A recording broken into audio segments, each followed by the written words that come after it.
শয়তানকে বাঁধা হয় এই পর্যন্ত হাদিসে আছে, কিন্তু রমাদান মাসে নাফরমানি হবে না এই কথা হাদিসে নেই। তাহলে শয়তানি যদি মানুষকে নাফরমানি করায় আর সে শয়তানকে যদি বাঁধা হয় তাহলে নাফরমানি হয়। হাদিসে আছে অসুবিধাতি শায়াতিন, শয়তানদেরকে শৃঙ্খলে আবদ্ধ করা হয়, কিন্তু রাসূল বলেন নাই যে শয়তান নাফরমানি করাতে পারে না। অতএব নাফরমানি রোজার মাসেও হবে। শয়তানকে বন্দী করা হয়েছে এর অর্থ এই না যে শয়তানের নাফরমানি করাতে পারবে না। এই যে ফ্যান আপনি বন্ধ করেছেন, ফ্যান ঘুরবে না, ও রানিং আছে, কি আছে, রানিং আছে। তাহলে বন্ধ করার অর্থ এই না হাইড্রোলিক ব্রেক যেখানে মারবো সেখানে থামবো, এরকম নাকি? এরকম না, এটা বুঝতে হবে এই ফ্যান তো থামতেও একটু সময় নেবে। অতএব শয়তানকে বন্দী করা হয়েছে এর অর্থ এই না যে একবারে হাইড্রোলিক ব্রেক সাম ব্রেক আজ থেকে নাফরমানি বন্ধ হয়ে গেল। তারপরে শয়তানই খালি নাফরমানি করায় না, মানুষের কয়েকটা নফস আছে, নফসে আম্মারা আছে, ওটা মানুষের পাপের পথে ডাকে। অতএব শয়তান খালি নাফরমানি করে না, মানুষ শয়তানও আছে। কে আছে? মানুষ শয়তানও আছে। অতএব যারা মানবরূপী শয়তান, ওই মানবরূপী শয়তানরা রমাদান মাসেও নাফরমানি করে, শয়তানকে বন্দী করেও লাভ হয় না। অতএব এই মানবরূপী শয়তানদের দ্বারা ওই চায়ের স্টল খোলা থাকবে, হোটেল থাকবে, ওরা চা দোয়া দিয়ে বেড়া দিয়ে মানুষের খাওয়াবে।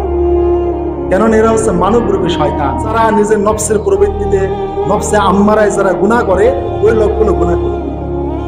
শয়তানকে বন্দী করলেও করবে, বন্দী না করলেও ওই লোকগুলি গুনাহ করবে। ফ্যান বন্ধ করলে ঘোরা বন্ধ হয়ে যাবে, ধরে নিলাম 1 মিনিট ঘুরবে, তারপরে বন্ধ হবে। তাহলে তাই যদি হয়, শয়তানি যদি সব পাপ কাজ করায়, শয়তানকে আল্লাহ বন্দী করে ফেলেছে, তাহলে শয়তানও মোটামুটি ওই রানিং অবস্থায় ধরে নিলাম 10 রোজা পর্যন্ত মানুষকে গুনাহ করাতে পারে। কিন্তু সে যেহেতু মানুষকে 11 মাস পাপের পথে পরিচালিত করেছে, তাহলে রানিং অবস্থায় 10 রোজা পর্যন্ত গুনাহ হবে, তারপর আর হবে না। এই তো হওয়ার কথা ছিল। কিন্তু 10 রোজার মধ্যে কি সব গুনাহ বন্ধ হয়? তাহলে বোঝা যাচ্ছে শয়তান দ্বারা সব পাপ সংগঠিত হয় না, কিছু পাপ মানুষের দ্বারা সংগঠিত হয়, এটাকে বলা হয় মানব শয়তান। শয়তান দ্বারা পাপ সংগঠিত হয় কখন? এটা বুঝে রাখেন, শুরুতে। পাপ শুরু হয়ে গেলে আর শয়তানের প্রয়োজন পড়ে না। শয়তান মানুষকে বলে উকফুর, কুফরি করো, ফালাম্মা কাফারা, ওই মানুষটি যখন নাফরমানি করে, ক্বালা ইন্নী বারিউম মিনকা, শয়তান সাথে সাথে ওই নাফরমান লোককে বলে দোষ থেকে আমার সম্পর্ক কাছ থেকে চিনি, আমি এই যে আমার কথা চিনি না। ইন্নী আখাফুল্লাহ রাব্বুল আলামিন, আমি বিশ্ব জগতের প্রতিপালক আল্লাহকে ভয় করি। এই জন্য শয়তানের কাজ পাপ শুরু করে দেয়া, পাপের স্টার্টিং বা যখন রানিং করা হয় বা পাপকে অন করা হয়, চালু করা হয়, ওই টাইমে শয়তান ছিল। পরবর্তীতে শয়তান আর ওই পাপের সাথে নাই, ভালো করে বুঝেন। তার মানে ওই পাপীকে সার্বক্ষণিক শয়তান চালাতে হয় না। শয়তানকে চালিকা শক্তি হিসাবে পাপিষ্ঠ লোকের সাথে সবসময় থাকতে হয় না। কখন থাকতে হয়? স্টার্টিং অবস্থায়, যখন পাপে চালু করে দেবে, অন করে দেবে, শুরু করে দেবে, শুরু অবস্থায় শুধু শয়তান থাকে। শুরু হয়ে গেলেই ওই মানুষের সাথে তার কোনো সম্পর্ক থাকে না। এই জন্য আল্লাহ এই উদাহরণটা সূরা হাশরে দিয়েছেন। শয়তান মানুষকে বলে উকফুর, কুফরি করো, ফালাম্মা কাফারা, ওই মানুষটি যখন নাফরমানি করে, ক্বালা ইন্নী বারিউম মিনকা, শয়তান সাথে সাথে ওই নাফরমান লোককে বলে দোষ থেকে আমার সম্পর্ক কাছ থেকে চিনি, আমি এই যে আমার কথা চিনি না। ইন্নী আখাফুল্লাহ রাব্বুল আলামিন, আমি বিশ্ব জগতের প্রতিপালক আল্লাহকে ভয় করি। এই জন্য শয়তানের কাজ পাপ শুরু করে দেয়া। লোকটা যখন পাপ কাজে অভ্যস্ত হয়ে যায় আর মোটেও তার সাথে শয়তানের সাক্ষাৎ হয় না।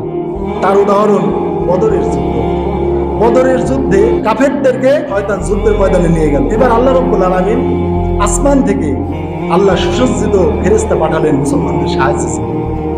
এই ফেরেশতাদেরকে আবু জাহেল ওতবা সায়বা দেখতে পায়, কিন্তু শয়তান দেখতে পাইছে যে এই রে সর্বনাশ, আল্লাহ তাআলা মুসলমানদের সাহায্যে ফেরেশতা পাঠাইছে, আমার কাম শেষ হয়েছে।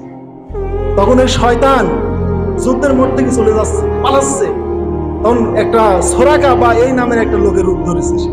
তখন আবু জাহেল ওতবা সায়বা সবাই কাছে, এই তুই কই যাস, এই আয় আয়, এখনই যুদ্ধ শুরু হবে, এখন আমরা যুদ্ধে লাগবো, তুই যাস কোথায় যাচ্ছিস, তুই আয় আয়। কিন্তু ও ছিল শয়তান। তার মানে ওই যুদ্ধটা শয়তান বাঁধিয়ে দিয়ে বা যুদ্ধের ময়দানে অ্যাটেন্ড করে দিয়ে পালিয়ে চলেছে, ওখানে থাকে না। কেননা জানে এই যুদ্ধের ময়দানে আবু জাহেল যেভাবে জাহান্নামে গেছে, ওইভাবে আমাকে জাহান্নামে পাঠানো হবে। অতএব এখানে থাকা যাবে না। আবু জাহেল যাবে মুসলমানদের হাতে, আর আমি যাবো ফেরেশতার হাতে। অতএব ফেরেশতারা মারবে আমাকে আর মুসলমানেরা মারবে আবু জাহেলকে। অতএব এই জায়গায় থাকা যাবে না।